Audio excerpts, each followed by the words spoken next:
आदित्य नीलम का हाथ थामे कोल्हापुर के बाजार में घूम रहा था। नीलम के चेहरे पर अनोखी चमक थी, जैसे वो दिल से खुश हो। वो आदित्य से बेइंतहा मोहब्बत करती थी और आदित्य भी उससे बेपनाह प्यार करता था। आज नीलम ने उससे वादा लिया था कि आज मैं अपनी पसंद की सारी खरीदारी करूंगी और तुम्हें ना कहने की इजाजत नहीं है। बाजार जाने से पहले दोनों हमेशा की तरह दही भेल के ठेले पर रुके, क्योंकि नीलम को दही भेल बहुत पसंद थी। दोनों बैठे दही भेल का मजा ले रहे थे, लेकिन आदित्य की नजरें नीलम पर टिकी थीं। वो मन ही मन वो सोच रहा था, भगवान ने मुझे कितनी प्यारी बीबी दी है। फिर दोनों बाजार की ओर निकल पड़े। नीलम को छोटी छोटी चीजें चाहिए थीं, परफ्यूम, गहने, कपड़े और चूड़ियां।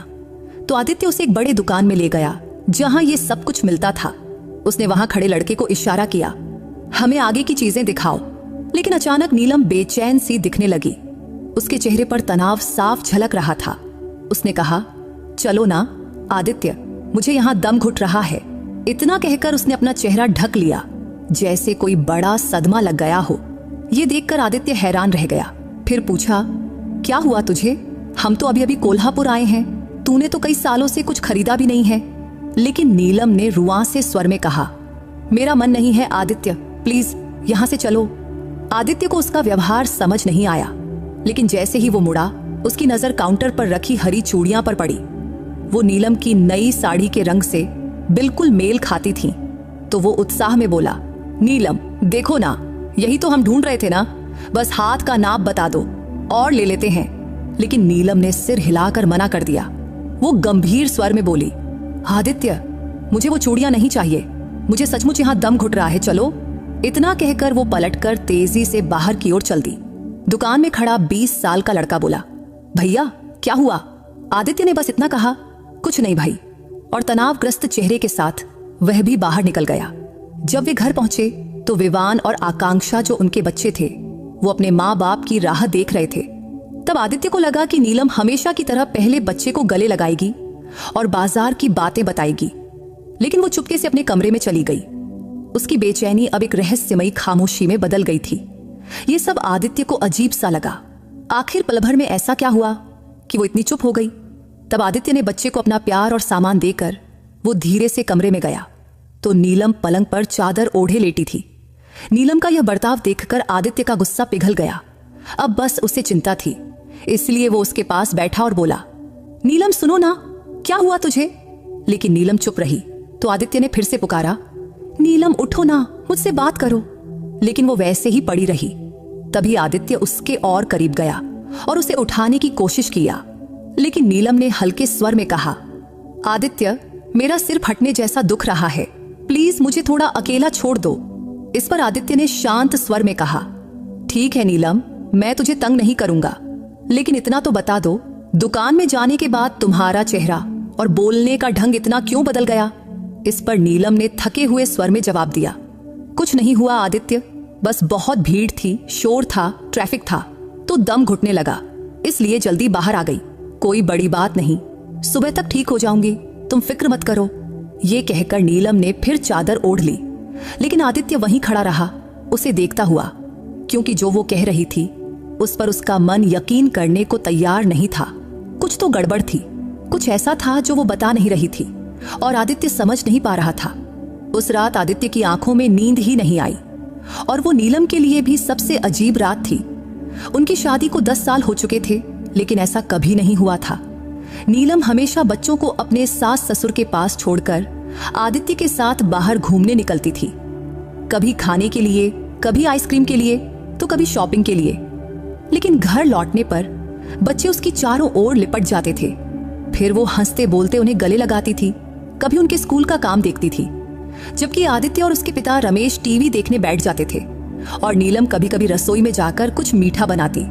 उनका घर हमेशा हंसी खुशी से भरा रहता था, लेकिन आज सब कुछ बदला बदला था। चारों ओर सन्नाटा और भारीपन छाया था। तभी आदित्य की माँ सुनीता देवी ने चिंता भरे लहजे में कहा, आदित्य बेटा, नीलम की तबीयत ठीक है ना? दोपहर से वो कमरे में ही है, तुम्हारा कोई झगड़ा तो नहीं हुआ ना? इस पर आदित्य ने तुरंत सिर हिलाया, नहीं माँ, कुछ नहीं हुआ है, उसका थोड़ा ब्लड प्रेशर बढ़ा था, दावा ली है, ठीक हो जाएगी। इसके बाद 4-5 घंटे बीत गए, लेकिन नीलम बाहर नहीं आई।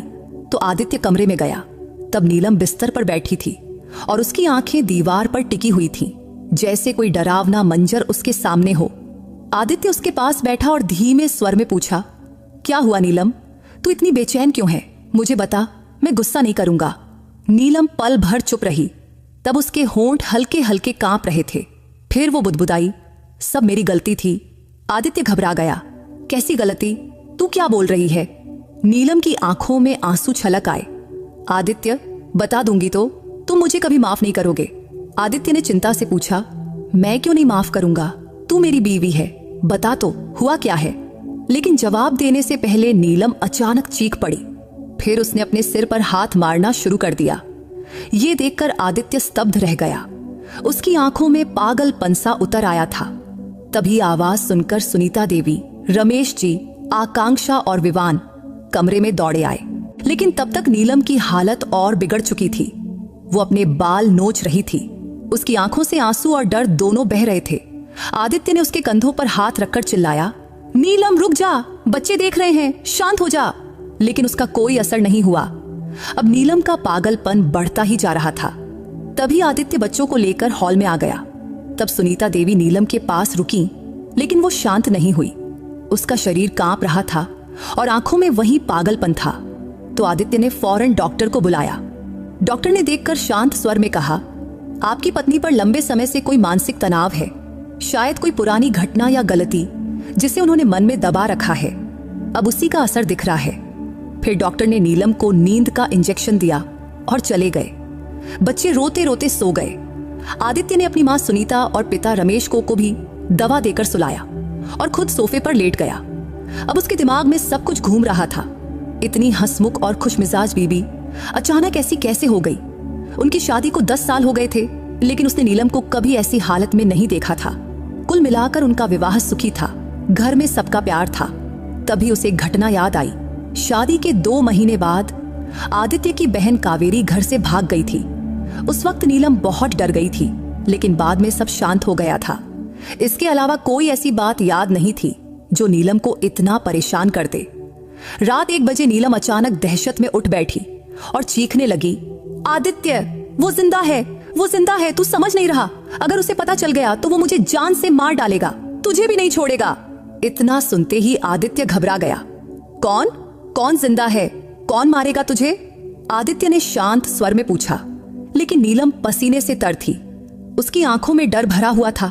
तभी आदित्य ने उसका हाथ पकड़ने की कोशिश किया, लेकिन उसने हाथ झटक दिया और बोली, मुझे मत छुओ आदित्य, तुम्हारे हाथों पर खून लग जाएगा।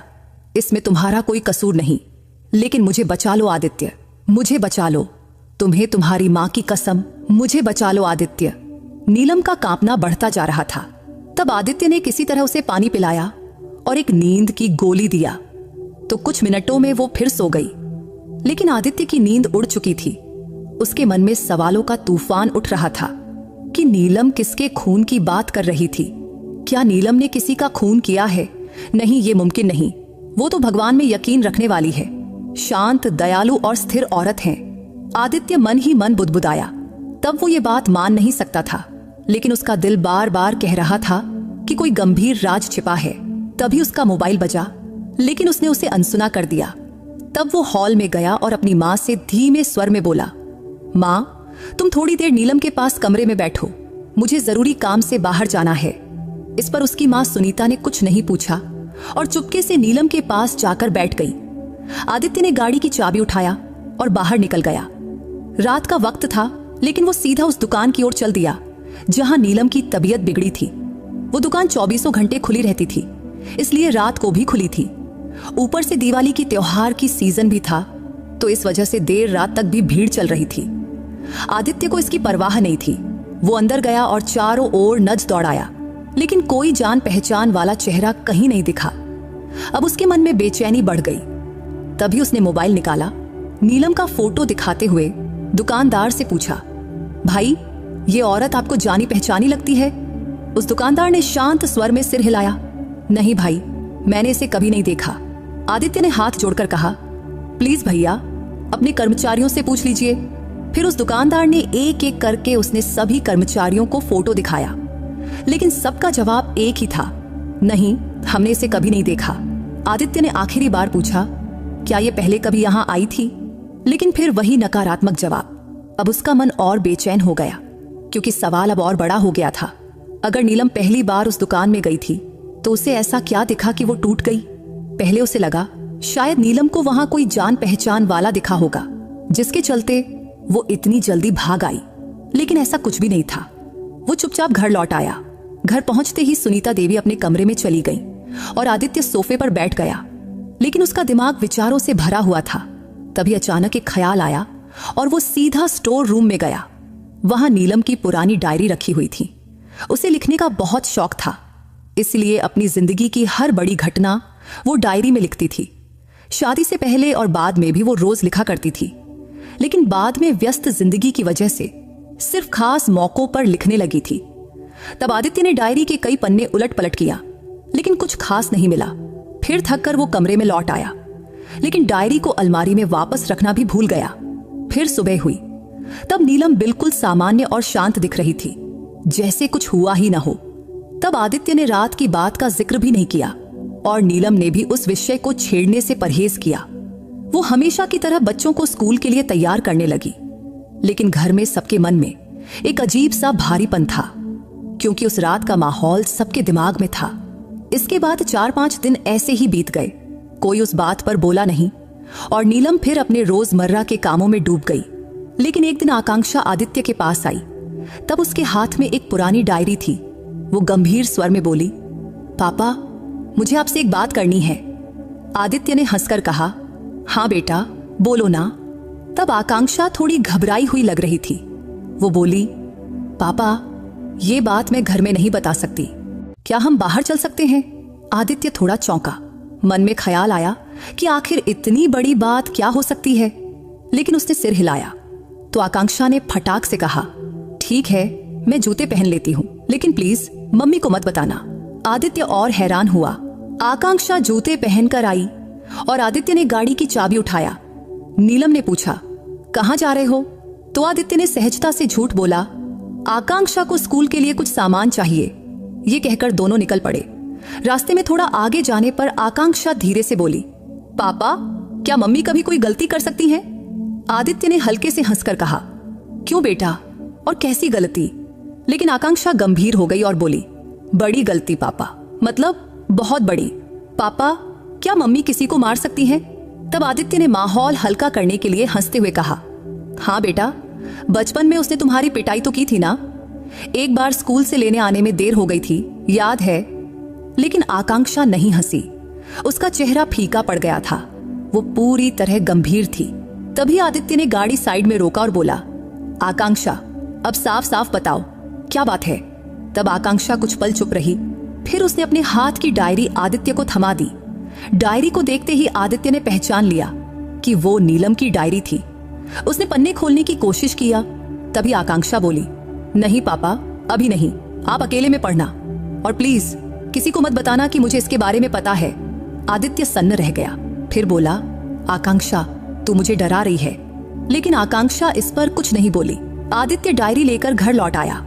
नीलम अंदर कमरे में चुपचाप बैठी थी, नजरें खिड़की से बाहर थीं। आदित्य ने उसकी ओर देखकर पूछा, नीलम, तुझसे कुछ पूछूं? इस पर नीलम ने हल्के स्वर में जवाब दिया, हाँ पूछो ना आदित्य, क्या बात है? तब आदित्य ने पहले गहरी सांस लिया और बोला, क्या कभी ऐसा हुआ है कि तूने कुछ मुझसे छिपाया हो? कोई ऐसी बात जो तुझे आज तक सता रही हो? इस पर नीलम चुप रही, फिर धीरे से सिर हिलाया और बोली, हाँ, कुछ ऐसा है जो अचानक सामने आ गया। ये कहकर वो खामोश होकर अपने कमरे में चली गई और आदित्य बाहर खड़ा रह गया, जैसे जम गया हो। फिर उसके मन में सवाल उठा, ये गलती आखिर क्या थी? उसने ठान लिया कि अब इस रहस्य को हर हाल में सुलझाना ही पड़ेगा। उसने गाड़ी की चाबी उठाया और एक सुनसान जगह की ओर निकल पड़ा। वहां बैठकर उसने नीलम की डायरी पढ़नी शुरू किया। डायरी में लिखा था, मुझे उन पर बहुत गुस्सा है। जब से वो मेरी जिंदगी में आए, मैंने उनसे सिर्फ नफरत की। जिस नजर से वो मुझे देखते हैं, जिस लहजे में बात करते हैं, मुझे बिल्कुल पसंद नहीं। एक बार मैं सो रही थी और उन्होंने मुझ पर पानी डाल दिया। जब मैं उठी तो पूरी भीगी थी और वो खड़े हंस रहे थे। मैंने उन्हें खूब डांटा, लेकिन माँ ने उल्टा मुझे डांट दिया। अब डायरी लिखने से पहले मैं अपनी चोटों पर मरहम लगा रही हूं। मैं कसम खाती हूं रोहन, अगर मुझे कभी मौका मिला तो मैं तेरा जीना हराम कर दूंगी। ये पन्ना पढ़कर आदित्य सन्न रह गया कि ये रोहन कौन था, क्योंकि नीलम ने कभी उसका जिक्र नहीं किया था। ये बात कितनी अजीब थी। नीलम हमेशा अपने में खोई रहती थी, जितनी विचारशील थी उतनी ही कम बोलने वाली, लेकिन डायरी के ये शब्द तीखे और आग उगलने वाले थे। फिर आदित्य ने अगला पन्ना पलटा। उसमें लिखा था, आज सानवी की शादी है, मुझे न खुशी है न गम, क्योंकि मुझे पता था कि सानवी रोहन को पसंद थी। उसने मुझे एक चिट्ठी दी थी जो रोहन को देनी थी। मैंने वो चिट्ठी पढ़ ली थी, लेकिन उसे रोहन को नहीं दी। जब सानवी ने मुझसे पूछा तो मैंने कंधे उचकाकर कहा कि रोहन ने चिट्ठी पढ़कर तेरा मजाक उड़ाया। मैंने साफ कहा कि मैंने वो चिट्ठी अब तक पढ़ी नहीं, लेकिन रोहन बार बार उस चिट्ठी को लेकर मेरी हंसी उड़ाता था। वो हंसकर कहता, अब वो नाक सिकोड़ने वाली सानवी मुझसे प्यार करेगी, देखा उसका रूप। इसके बाद सानवी ने रोहन से बात करना बंद कर दिया, लेकिन अब सानवी की शादी हो रही है। मुझे हंसी आती है कि उसके प्यार के सपनों को उसने मार डाला। ये रोहन इतना बेपरवाह है कि उसे कुछ समझ ही नहीं आता। सानवी, मैं नहीं चाहती थी कि तू उससे बात करे। उसने मेरी खुशी छीन ली है, इसलिए अगर तूने उससे शादी की तो मुझे तुझसे भी गुस्सा आएगा। डायरी पढ़ते हुए आदित्य के सामने नीलम का एक नया चेहरा उभर आया, गुस्से और दबी हुई भावनाओं से भरा। उसे लगा था कि वो नीलम को अच्छे से जानता है। 10 साल तक उसने उसके साथ वफादारी से जिंदगी बिताई थी, लेकिन ये डायरी उसका भ्रम तोड़ रही थी। ये नीलम बिल्कुल अलग थी। रोहन नाम के लड़के के लिए इतनी तीखी नफरत रखने वाली। और ये रोहन था कौन? आदित्य को कुछ समझ नहीं आ रहा था। उसने अगला पन्ना पलटा, मन में प्रार्थना करते हुए, हे भगवान, यहां ऐसा कुछ न हो जो मेरा यकीन ही तोड़ दे। लेकिन अगले पन्ने पर लिखा था, मुझे वो दिन आज भी याद है जब माँ ने पिताजी के पैर पकड़े थे और कहा था, मुझे इस घर में रहने दो, मेरा और कहीं ठिकाना नहीं है। लेकिन पिताजी उस वक्त खुद को न जाने क्या समझ रहे थे। उन्होंने माँ की एक न सुनी और रात के अंधेरे में तलाक का फैसला सुना दिया। ये पढ़ते ही आदित्य के दिल को झटका लगा। वो पंक्तियां दर्द और गुस्से से भरी थीं। वो नीलम के अंदर छिपे दुख, अपमान और अधूरी उम्मीदों को बयान कर रही थी। डायरी पढ़ते हुए आदित्य का मन भर आया। इतना दर्द, इतना गुस्सा जो उसने कभी नहीं देखा था। नीलम की शांत और संयमी सूरत के पीछे इतना उग्र रूप था कि आदित्य को धक्का लगा। वो लिखी थी, मैंने माँ की चीखें सुनी और सामने रोहन को देखा। वो मुझे देखकर हंस रहा था। उसके चेहरे की वो शैतानी मुस्कान मुझे आज भी याद है। उस पल मुझे लगा कि मैं उसका गला दबा दूं। वो ऐसा क्यों करता था? उसका मुझसे क्या बैर था? बिना किसी वजह के वो हमेशा मेरे खिलाफ क्यों था? उस पन्ने पर बस इतना ही लिखा था, लेकिन हर शब्द जहर की तरह था। आदित्य ने अगला पन्ना पलटा, लेकिन वो फटा हुआ था। कुछ जगह शब्द आधे अधूरे थे, कुछ जगह स्याही मिट गई थी। जहां थोड़ा लिखा था वहां से पढ़ना शुरू किया और तब से मुझे वो पसंद आने लगा था। मुझे खुद नहीं पता था कि ऐसा क्यों। बस उसका फोटो देखकर मन में कुछ हलचल हुई थी। लेकिन रोहन ने साफ कह दिया, इस घर से तेरी शादी आदित्य से नहीं हो सकती। माँ ने भी उसकी बात मान ली। मुझे बहुत गुस्सा आया। उसने साफ कह दिया कि तू यहाँ शादी नहीं करेगी। तब मैं चुप रही। अगर डायरी नीलम ने कुछ और कहा होता तो शायद आदित्य कुछ सख्त बोल देता, लेकिन नीलम चुप रही। डायरी में वो आगे लिखी थी, मैंने माँ से साफ साफ कहा, वो रोहन कौन है? हमारे घर की बातों में, मेरी शादी में, मेरी जिंदगी में उसका क्या हक है? वो मेरा भाई या रिश्तेदार तो नहीं है, फिर उसे इस घर में इतना महत्व क्यों? माँ गुस्से में बोली, तेरे पिता नहीं है, इसलिए घर में एक पुरुष का होना जरूरी है। उसने हमारा साथ दिया है तो हमें उसका एहसान मानना चाहिए। मैंने कहा, माँ क्या तुम्हें पता है, तुम्हारे तलाक के वक्त वो हंस रहा था। माँ खामोश हो गई, फिर बोली, उस वक्त वो छोटा था, अब वो समझदार है। तू बेकार का गुस्सा पाल रही है। भगवान ने उसे हमारे लिए सहारा बनाया है। ये पढ़कर आदित्य को लगा कि नीलम के शब्दों में गुस्से का ज्वालामुखी छिपा था। वो आगे लिखती थी, ये सुनकर मेरा खून खौल उठा। मैं सारा दिन माँ को समझाती रही, लेकिन वो रोहन के जाल में फंसी हुई थी। जितना मैं उन्हें सावधान करती उतना ही वो मेरे खिलाफ जाती। अगर वो मेरा भाई भी होता तो शायद मैं बर्दाश्त कर लेती, लेकिन वो तो पराया था। फिर माँ उस पर इतना भरोसा कैसे कर सकती थी? इसलिए मैंने ठान लिया, चाहे मुझे शादी ना करनी पड़े, लेकिन जब तक रोहन को इस घर से निकालूंगी नहीं, तब तक मैं चैन से नहीं बैठूंगी, क्योंकि उसकी मौजूदगी मुझे बर्दाश्त नहीं होती। उस आखिरी पंक्ति में दर्द का बोझ साफ झलक रहा था। नीलम आगे लिखी थी, मैंने फैसला कर लिया, अब मुझे कोई नहीं रोक सकता। या तो मैं इस दुनिया से खुद को आजाद कर लूंगी, या रोहन नाम की इस मुसीबत से हमेशा के लिए छुटकारा पा लूंगी। मैं आधी रात तक सोचती रही, जो करने जा रही हूं वो सही है या सिर्फ मेरा गुस्सा बोल रहा है। लेकिन मैंने ठान लिया था, या तो मैं आदित्य से शादी करूंगी या रोहन को अपनी जिंदगी से हमेशा के लिए मिटा दूंगी। डायरी यहीं खत्म हो गई। आदित्य कुछ पल खामोश बैठा रहा। उसके मन में उलझन थी। क्या ये वही नीलम है जिसे वो इतने सालों से जानता था? क्या उसने रोहन के खून का राज अपने दिल में दफन रखा था? वो पन्ने पढ़ता गया और उसका दिल धड़कने लगा। नीलम ने लिखा था, अगर दोनों योजनाएं नाकाम रहीं तो मैं इस दुनिया को ही खत्म कर दूंगी। उस रात की आखिरी सुबह मैंने चूहे मारने की दवा अपनी गद्दी के नीचे रख दी, क्योंकि मुझे थोड़ा वक्त चाहिए था। आदित्य से शादी करने की मेरी इच्छा उतनी तीव्र नहीं थी। वो इच्छा तब बढ़ी जब रोहन ने मुझे ठुकराया। अगले दिन रोहन ने गुस्से से नीलम की ओर देखा और कहा, अब तुरंत यहां से निकल और इस घर से भाग जा। मुझे तुझसे कोई बात नहीं करनी। बचपन से तुझे बर्दाश्त कर रहा हूं, लेकिन अब मेरी सहन शक्ति खत्म हो गई, समझी? नीलम ने सख्त लहजे में जवाब दिया, ठीक है, तुझे जो करना है कर। मुझे तेरे कारणों से कोई फर्क नहीं पड़ता। लेकिन असल कारण क्या थे? वो बोली, जब मेरी जिंदगी में वो वक्त आया जब मुझे अपने पिता से दूर होना पड़ा, तू वहां खड़ा हंस रहा था। रोहन, वो मंजर मेरे दिल से कभी नहीं जाएगा। तेरे स्वार्थी मन को मैं जिंदगी भर माफ नहीं करूंगी। रोहन खामोश रहा। उसने कोई जवाब नहीं दिया। नीलम उसका जवाब का इंतजार करती रही, लेकिन वो इतना बेपरवाह था कि जैसे कुछ सुना ही नहीं। आखिरकार नीलम ने उंगली दिखाकर कहा, मैं आदित्य से शादी करूंगी। हाँ, जो करना है कर ले। और वो बाहर चली गई। उसका दिल जोर जोर से धड़क रहा था। उसे समझ नहीं आ रहा था कि क्या करे, और फिर जो नहीं होना चाहिए था वो हो गया। दरअसल इसकी मां ने आदित्य के रिश्ते को ठुकरा दिया, लेकिन नीलम को इसकी खबर जब हुई तो वो तुरंत अपनी मां के पास गई और पूछा, तुमने क्यों मना किया? उसकी मां ने बिना भाव के कहा, रोहन कहता है कि वो लोग ठीक नहीं हैं। नीलम गुस्से से कांपने लगी और बोली, रोहन मेरी जिंदगी से कब बाहर जाएगा मां? इतना कहकर वो गुस्से में अपने कमरे में चली गई। अब उसका गुस्सा फटने को था। तभी उसने चूहे मारने की गोली हाथ में ली और रसोई की ओर बढ़ी। तभी उसकी मां वहां आई तो नीलम ने पूछा, क्या हुआ? तो उसकी मां बोली, रोहन के लिए दूध लेने आई हूं। तुझे तो पता है वो दूध पीकर ही सोता है। इस पर नीलम ने कहा, मां तुम जाओ, मैं दे दूंगी। ये सुनकर उसकी मां हैरान हुई। तू देगी? तूने तो कभी उसके किसी काम में हाथ नहीं लगाया, तो आज कैसे? इस पर नीलम ने नरम स्वर में कहा, हाँ मां, आज मुझे अच्छा नहीं लग रहा। तुम आराम करो, मैं दे दूंगी। इतना सुनकर उसकी मां खुश होकर चली गई। लेकिन नीलम ने गुस्से में रोहन के दूध में चूहे मारने की गोली मिला दी और उसे कमरे में रख दिया।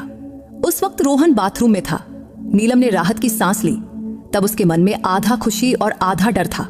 यह डायरी का आखिरी पन्ना था। इसे पढ़कर आदित्य सन्न रह गया। उसका सिर चकराने लगा। उसके मन में सवाल उठा, नीलम ऐसा कैसे कर सकती थी? वो तो कभी सख्त शब्द भी नहीं बोलती थी। वो शांत, नरम और संयमी थी। फिर उसे इतनी हिम्मत कहां से आई कि किसी का खून करने की सोचे? आदित्य ने डायरी बंद किया, लेकिन अब उसके मन में सैकड़ों सवाल घूम रहे थे। रोहन आखिर था कौन? उसे इसके बारे में कुछ क्यों नहीं पता? रोहन और नीलम का रिश्ता क्या था?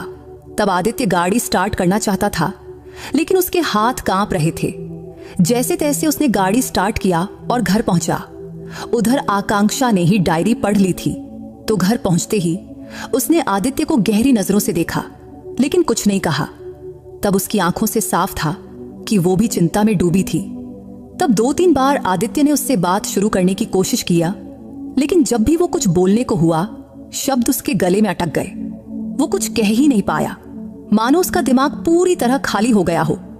जब आकांक्षा ने आदित्य को इस तरह हड़बड़ाया हुआ देखा, तो उसने कहा, पापा, आपकी तबीयत ठीक नहीं लग रही। लेकिन आदित्य ने बस सिर हिलाकर टाल दिया। इसके बाद कई दिन तक वो अपने विचारों में उलझा रहा।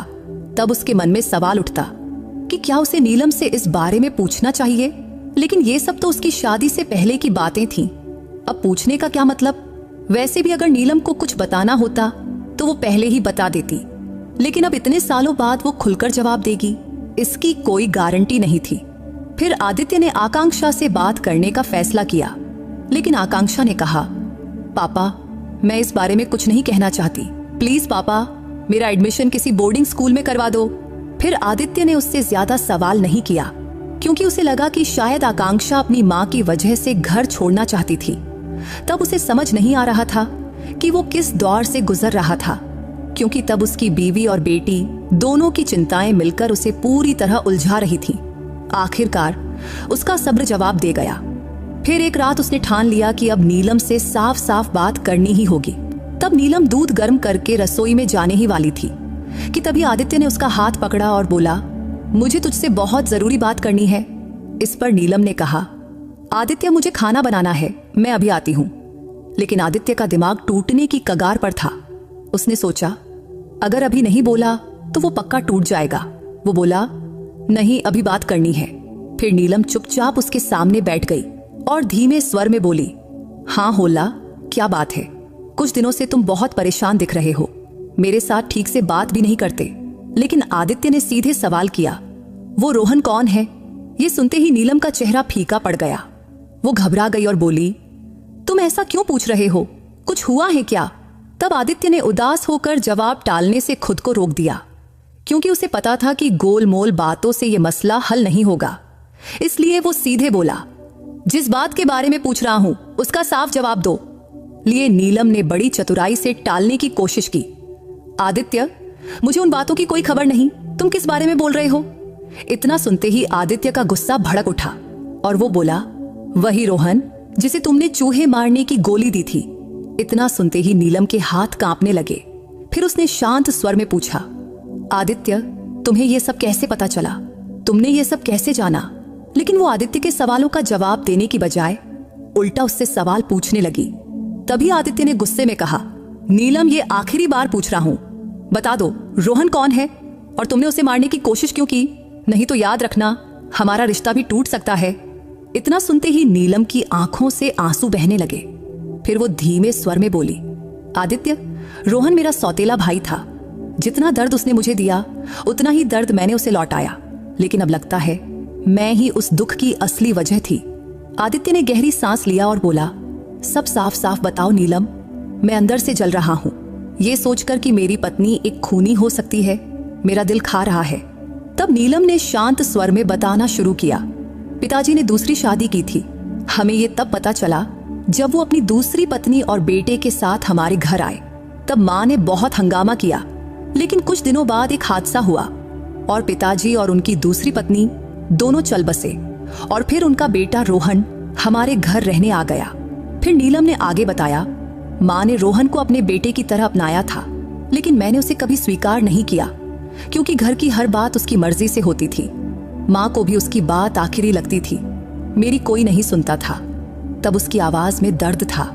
फिर वो आगे बोली, मैं टूट चुकी थी, थक चुकी थी, इसलिए गुस्से में मैंने उसके दूध में चूहे मारने की दवा मिला दी, जिससे अगले दिन वो बेहोश हो गया। मुझे लगा वो मर गया, लेकिन माँ उसे हॉस्पिटल ले गई थी, मगर लौटते वक्त उसे साथ नहीं लाई। तब मैं समझ गई कि वो हमेशा के लिए हमारे बीच से चला गया। उस पल मुझे एक अजीब सी राहत मिली। फिर माँ ने मेरी शादी तुझसे कर दी, लेकिन शादी के बाद मुझे पता चला कि तेरी बहन कावेरी को रोहन से प्यार था। तब उसे नहीं पता था कि वो मेरा सौतेला भाई है, न ही उसे ये मालूम था कि मैंने उसका खून करने की कोशिश की थी। जब उसने मुझे रोहन का फोटो दिखाया तो मेरे बदन में सिहरन दौड़ गई, लेकिन मैंने उसे सच नहीं बताया। कावेरी ने कहा था मेरा भाई कभी मुझे उससे शादी नहीं करने देगा, और बोली कि इसलिए वो घर से भाग जाएगी। मैंने उसे बहुत समझाया, लेकिन एक दिन वो सचमुच भाग गई। तब नीलम की आवाज में पछतावा भरा था। वो आगे बोली, उस दिन मुझे समझ आया कि रोहन ने मेरी और तुम्हारी शादी इसलिए रोकी थी क्योंकि वो तुम्हारी बहन से प्यार करता था। उसे पता था कि अगर तुझे ये बात मालूम हुई तुम उसे नहीं छोड़ोगे, जबकि उसने मुझे बचाया था। और मैंने क्या किया, उसका जान ले ली। लेकिन कुछ दिन पहले जब हम बाजार की उस दुकान में गए थे तो मैंने देखा कावेरी और रोहन वहां साथ थे। तब मेरी आंखों पर मुझे यकीन नहीं हुआ कि रोहन सच में जिंदा था। तब तुम उस भीड़ में उलझे हुए थे, इसलिए तुम्हें कुछ नहीं दिखा, लेकिन मुझे उसका चेहरा याद था, वही हंसती आंखें जो मुझे देख रही थीं। मुझे लगा उसने मुझे पहचान लिया और शायद उसे याद आ गया कि जिस दिन मैंने उसे दूध दिया था उसमें जहर था, इसलिए उसने वो दूध पिया नहीं और बच गया। फिर वो चुपके से इस घर से हमेशा के लिए चला गया। इतना कहते कहते नीलम जमीन पर गिर गई, फिर अपनी छाती पीटते हुए फूट फूट कर रोने लगी। तभी आदित्य ने तुरंत कावेरी को फोन किया और सब साफ साफ बताने के लिए कहा। साथ ही रोहन को भी घर बुलाया। जब दोनों आए तो डाइनिंग रूम का मंजर पूरी तरह बदल गया। तब नीलम रोहन के गले लगकर माफी मांगने लगी। रोहन भी आंखें पोंछते हुए बोला, मैंने भी बहुत गलतियां की हैं नीलम, लेकिन तू सौतेली ही सही, मगर तू मेरी बहन है। लेकिन अब सब खत्म हो गया। उस पल कावेरी की आंखें भी आंसुओं से भरी हुई थीं। वो बोली, अगर मैंने वक्त पर सब बता दिया होता तो ये सब कभी नहीं होता। तब नीलम, रोहन और कावेरी तीनों की आंखों में आंसू थे, लेकिन उन आंसुओं में गुनाह नहीं, मुक्ति थी। तब आदित्य वहीं खड़ा रहा। तभी उसके मन में ख्याल आया कि रिश्तों का असली नुकसान सच छिपाने से होता है। जब हम अतीत में रोते हैं तो वर्तमान की सबसे बड़ी त्रासदी बन जाती है। लेकिन सच कभी कभी देर से सामने आता है, लेकिन जब आता है तो हमें अपनी गलतियों को माफ करने का मौका देता है। तो दोस्तों, नीलम का सच सामने आ गया। गलतियों, गुस्से और पछतावे की इस कहानी ने आखिरकार मुक्ति का रास्ता दिखाया। इसीलिए आप लोग भी अपने रिश्ते में सच का सामना करो, क्योंकि वो ही रिश्तों को जोड़ता है। तो दोस्तों, अगर आपको नीलम और आदित्य की ये कहानी पसंद आई हो तो इस वीडियो को लाइक और चैनल को सब्सक्राइब करना मत भूलना। फिर किसी नई कहानी में मुलाकात होगी। बाय।